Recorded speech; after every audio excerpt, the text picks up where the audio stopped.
Calaroga Shark Media.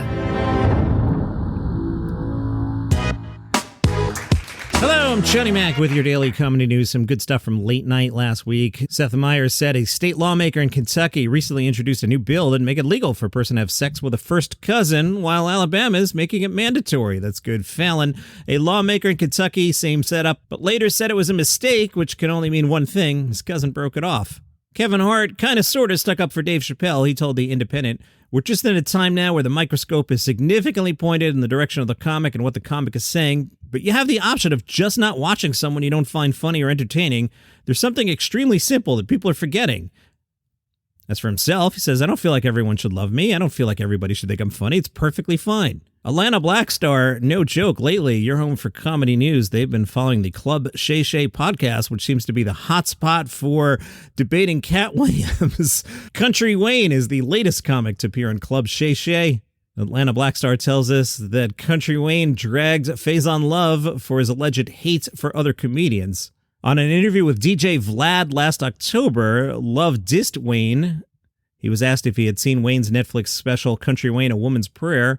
Love said, "I tried. My eyelid said, come on, you got something else to do." Well, Country Wayne has shot back. He says Love has, quote, figured out the internet. He sounds stupid. If I had his career, I'd cry. If I've been doing comedy, comedy's like a woman. It don't want you. If you've been doing it that long, bro, it want you, dog. Also from Atlanta Black Star, like I said, you're home for comedy news lately. People are upset at Tracy Morgan. Tracy was on the Connect the Dots podcast. He was asked how many children he really has. Tracy said, "Me? On the books or off?" Everyone on the panel laughed. Tracy said, "I got about 30 off the books and nobody said nothing to me. I know I'm old school. I don't pull out. I'm like prison. When I come in, I come in. I make babies. So if you're messing with me, talk to me. Big chance you're going to get pregnant."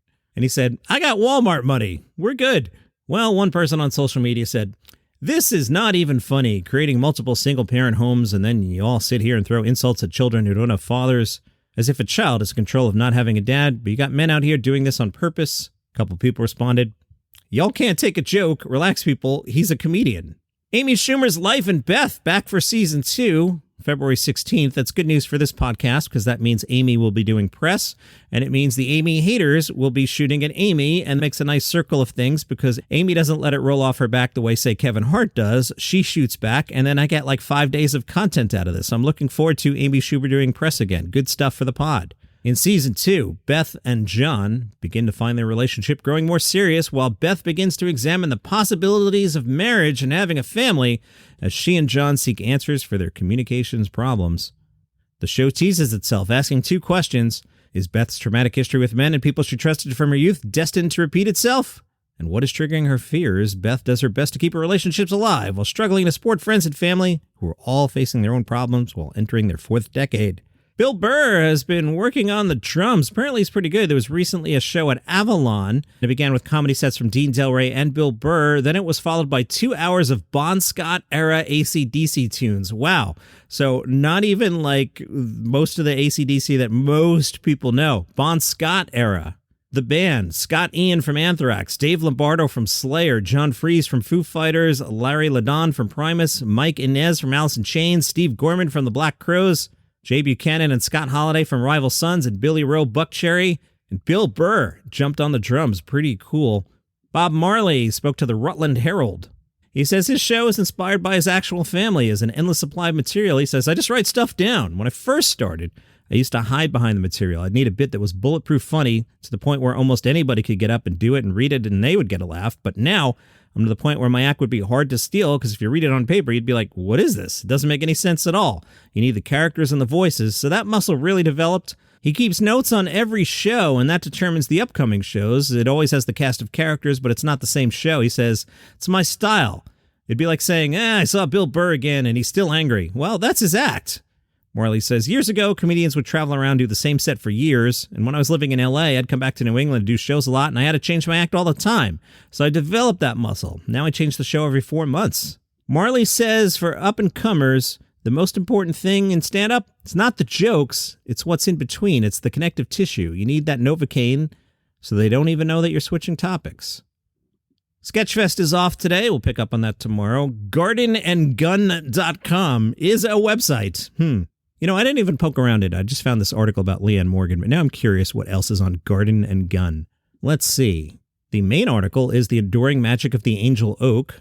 Sidebar articles are 5 hotels that roll out the red carpet for the big dogs, the rules of fire pit season, a tour of Dolly Parton's career-spanning closet, President Lincoln's Cottage, the quietly powerful D.C. museum you might not have heard of, Reed Drummond's Pickled Chicken Bites, the Oklahoma cooking show host riffs on Chick-fil-A nuggets.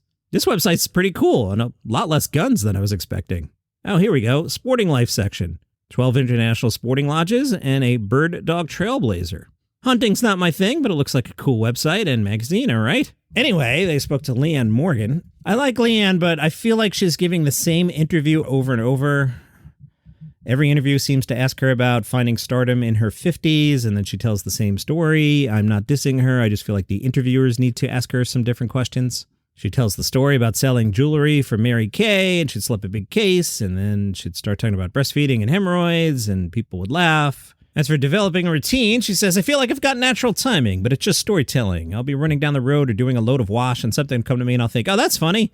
And now I have to write it down because of my age, but I've got to get out and live, because if I go and do yoga, if I go to Weight Watchers, things like that, spark ideas. When I'm living a normal everyday life, that's when it's the best. I agree. A lot of times I will, quote unquote, write when I'm out for a run, and I'll come up with a lot of ideas. If I sit in front of the laptop and try to come up with ideas, I can't. I have to free my mind. There's a great line in Mad Men where Don Draper says something like, you have to let the creatives be uncreative until they're ready, and I really do believe in that. Leanne says, it's never too late, making it big in the 50s. I like that people see that in me, and they want to see me win. It's like, okay, she's us, and she made it. She can do it. We can do it. Dennis Leary, now he's part of that new Ray Romano show. It looks like he might be getting another show, a new single-camera comedy series in the works. It's titled Going Dutch. This is part of Dennis Leary's development deal with Fox, which he signed in 2020.